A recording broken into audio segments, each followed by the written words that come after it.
putting the baby to bed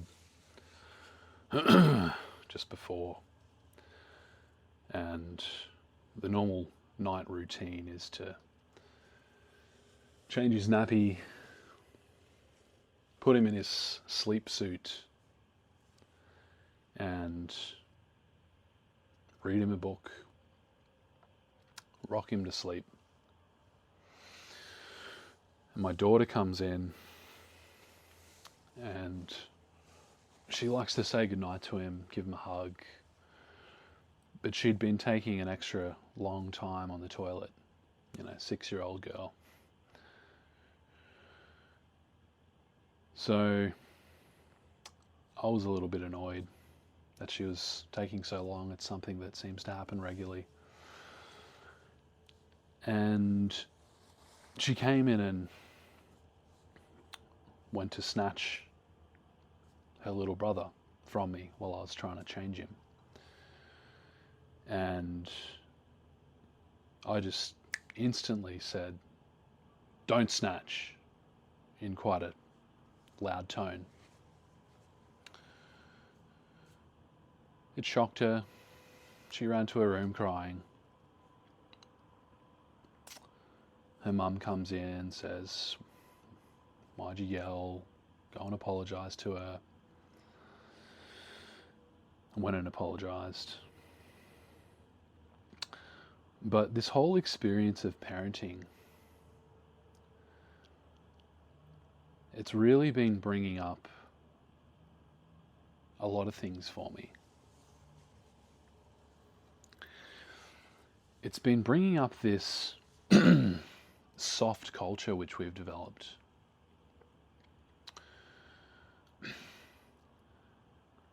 And I'm not going to sit here and say that it's good or bad. I'm just going to commentate on what I notice. First of all, what I notice with kids these days is that they have no fear of adults. They have no fear of authority. And on the one hand, this could be seen as a good thing. It means that no artificial authority structure such as a government can necessarily intimidate young people these days into doing what they want them to do. Let's take, for example, taking the COVID whack. They couldn't really intimidate people into taking that. What they could do is strip them of their rights. And that's what they did. They systematically stripped people's rights, such as the right to work, and even so much as here in Australia, down in Victoria, the right to receive medical care. That's fucked up. But back to the point I was making is that young people of today haven't received, generally speaking in my culture, they haven't received physical punishment. They haven't received a smack from their parents. This is something that I received growing up. If I disobeyed, even that word seems so heavy these days. If I was disrespectful, if I spoke back to my parent, there was a consequence. I was smacked when I was a kid, when I was a small kid. Now, I've come late on the scene. I've been with my wife for a bit over a year, and she already had a 5-year-old when I met her. And I love her dearly, our daughter. However, she's grown up without a father. She's grown up being molded only by the feminine. And the way I see it, that's created some problems. That's created some gaps. Again, we live in a society today where it's seen as acceptable for a same-sex couple to raise a child. I'm going to share my honest opinion, and that is, I don't believe that's acceptable. That's my opinion. And maybe people will try and hang me for sharing my honest opinion and accuse me of hate speech. But my opinion, which I'm entitled to, is that a child needs both the masculine and the feminine pillar. And I'm sorry, but you can't get a true representation of a masculine archetype from a woman. You just can't. Biologically, you can't. I don't care if they're in a same-sex relationship and she wears the pants, she takes on the masculine role. She cannot be a role model for a young boy or a young girl as to what a man is, because she has a vagina. And so, as we move deeper into this soft age, where obviously we're going to come to a point where it's too much soft and hard times are going to come upon us, and they're approaching. I think we can all feel that. There are hard times approaching. This age of insanity can only go so far before we flip into hard times, and then the strong men will emerge.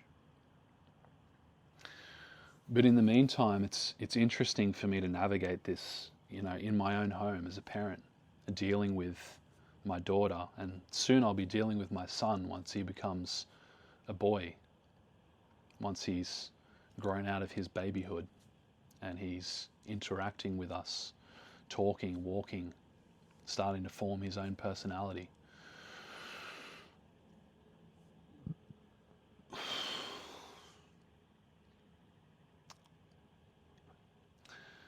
It's just an interesting one. It's an interesting one to navigate. You talk to, this comes back to the issue of Western women who have been so deeply molded by this postmodern, like post-values, post-structural, post-feminist. It's like everything post. We're in this age of everything is, it's like nothing has any meaning anymore except for how that makes me feel. That's the age we're living in. Unless you happen to feel that you have some conservative values, such as raising children with discipline, and then that's not okay.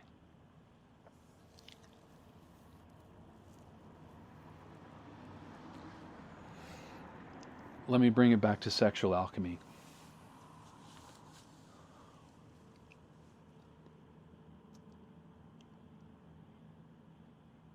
As we step into this arena with the feminine and deeply engage with it, we're coming across so much trauma. Trauma that has been created by masculinity, yes. But not just trauma that's been created by so-called toxic masculinity, where we've perpetrated so many crimes, we've enacted so much violence against the feminine. It's not just that, it's also that we've become so soft and so weak.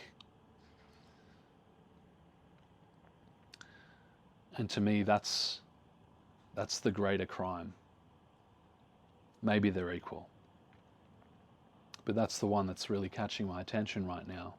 It's that we have let things go so far. We haven't stood our ground. We haven't stood up. We haven't had the balls to draw a line in the sand.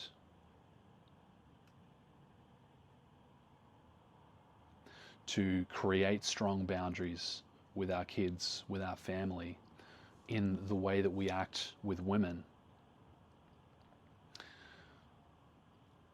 And like, there's so much complaining about women these days. The way I see Red Pill now, having explored my fair share of it, is that it is just a big fucking whinge fest for a bunch of pussies. And that's not it. That's not the whole picture. It's the men who have abused women. When I say abused, I mean they've learned from a young age that they can get what they want. They can get gratification, physical, sexual gratification from women. And then they've continued on that path for such a long time that they've seen the dark side of women. It's like, oh, I'm awake now. I've taken the red pill. I've seen that women are also just as fucked up as me. That they also, if it comes to it, they will take and take and take and use and use and use and manipulate and manipulate. And they can't be trusted. But really, this is a mirror. This is a mirror of you. This is a projection of you. Because it's equally true that women can be noble and just and honest and deeply love the man that they're with and be loyal and faithful to the man that they're with. You can argue with me all the points you want, like the woman will always choose the victor in the battle. Yeah, that's true. However, what you're failing to see is that it's always a projection of you. It's always your creation. You always reap what you sow. So if you're out here like just fucking around with women, trying to get XP, trying to become better with women, but just simply using them in the process, you're creating the monster. And then you turn around and you say, oh, there's no good women. Western women are fucked. Well, yes, because we made them fucked.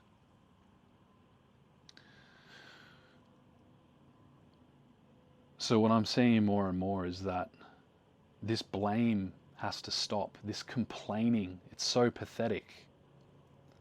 This whinging has to stop, because that doesn't do anything. That just turns you into more of a pussy. That just demagnetizes women from you more. And yeah, maybe you'll have your streak, you'll have your run of being a Don Juan, a Casanova, just simply going around and using women and playing around and enjoying yourself, realizing just how fucked women can be. But at the end of all of that, you're going to be left depolarized, and you'll eventually become an infrasexual. You will be able to have sex with almost anyone you want, but at the same time you will despise women and you will hate sex, and you will be jaded inside. I'm just talking truth here. I'm talking from my own experience. I could see myself on that slippery slope where the more I got, the more I used, the more loveless I became, and the more filled with hate and resentment I became. So this path of sexual alchemy aims to heal all of that. And it's really between you and God, where you set the intention that you're going to break this cycle, which has led to this society where it is today of softness and allowing sexual perversion to occur under our noses, but giving it this label of freedom and liberalism. And meanwhile, in parliaments around the world, laws are being pushed to allow consenting children to have sex with adults. And just slowly, bit by bit, this is how it always operates, under the influence of perversion, people are just slowly turned to see that as okay and progressive and, oh, freedom for all. That's great. If a consenting child wants to have sex with an adult, sure, why not? This is how stupid we're becoming. Where a man can decide that they're a woman and compete against women in professional sport. That's the track we're on, where our children are being taught in school that it's okay for them to have a sex change before their brain is even developed, even without the consent of their parents. This is the satanic influence just creeping in, and it's because we as men have allowed ourselves to become perverted. And it all starts with the sexual energy, because life is based on sex. You can deny that all you want. You can try and push that idea away all you want. But in the end, if you deny and push it away, what do we see? We see this suppressed sexual energy being projected out. And then it will cause us to act in perverse ways. Why are there so many pedophiles within Christendom, among priests, among all these monastic orders? Because all these men and women, even nuns, are suppressing this sexual energy, and it has to come out because it's part of our nature. So we need to reclaim this. We need to reclaim this as men, firstly by the fasting of the heart, letting go of lust, letting go of this addiction, this endless fucking addiction to sexual stimulation, to escape our real world, our inner world, our inner pain. We need to start facing and sitting with the pain. We need to start retaining our semen, our life force. But then we need to set ourselves up to find a wife so that we can express our sexual energy as God intended and transmute it rather than releasing it. It's so clear to me. This is what has to happen. It's an internal revolution that leads to an external mirror of that. That's how we bring the kingdom to earth. Kingdom is ruled by a king. Masculine leadership. That's what needs to come back. Enough of this feminized bullshit. Enough of this estrogen-fueled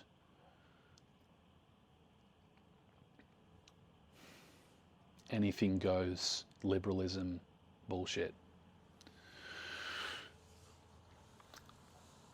So if you want to be around this, if you want to get some guidance, one-on-one guidance on how to get yourself to this point, reclaim your strength, reclaim your discipline, reclaim your balls, and then find a wife and start practicing sexual alchemy with her. This is how you activate your power. It's not done in isolation. Jump in the community. Zion. I've just started it. Zion is the mountain of God, the city of God, the promised kingdom, where the lion shall lay down with the lamb. This is where everything comes together. This is not about Judaism or Christianity. This is not about religion. This is deep symbolism that unifies all of the spiritual traditions because they're all based on sex at their core. If you want to be a part of that, jump in the community. The link is below. That's for men and women. We're creating a new paradigm. We're creating the kingdom. We're bringing the kingdom to earth. Much love, fam.